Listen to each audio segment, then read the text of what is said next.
Let's talk about a word that a lot of parents don't like: consequences. My name is Sandra. I'm a parent of 2 teenagers, and I've been teaching for over 33 years. I've heard this from parents a few times. I don't like the word consequences. It feels too harsh. And I get it. You want to protect your child's heart. Honestly, I want that too. But here's the thing. What some people would call cruel in school is actually just a normal, everyday consequence. And if we don't teach kids what consequences are, we're actually doing them a disservice. So let's clear this up. A consequence is not a punishment. A punishment is designed to hurt or shame. A consequence is simply the outcome of a choice. And in school, we keep consequences small, appropriate, and safe. The goal is never to harm. The goal is always to teach. Let me give you some examples. If a child yells at someone, that's crossing a line. The consequence might be a removal from the group to calm down. If a child harms another student, there has to be a consequence to make sure everybody else is safe. If a child threatens someone, we can't just ignore it. We step in because safety matters for every student, including the one who might be making the threat. In each of the situations, the consequence is not about payback. It's not about making the child suffer. It's about protecting the class, reinforcing boundaries, and making the message clear. This behavior isn't safe. It isn't kind, and it has to stop.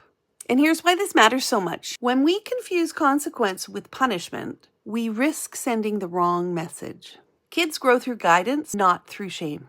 When we give consistent, appropriate consequences, we're teaching kids that their actions affect others. Their choices have outcomes. They have the power to change their behavior. That's not damaging. That's preparation for the real world. So parents, I hear you.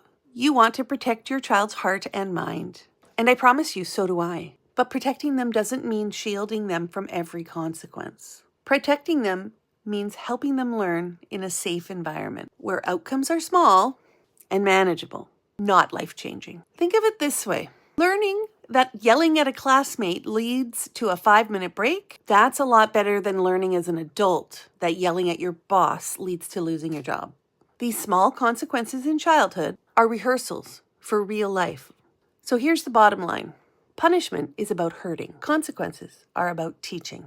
And our job as teachers and parents is to guide kids, not to shame them. When we use consequences, well, we're not damaging kids. We're preparing them for the real world, where every action has an outcome. If you're a parent or a teacher who believes kids grow through guidance, hit that like button, subscribe, and share this video with someone who needs to hear it. And let's keep raising kids who understand responsibility in a healthy, safe way. Thanks so much for watching. I'd love to hear your thoughts in the comments. How do you explain consequences with your kids or students? Let's start a conversation. And you can find more at my website, savvyteachingtips.com.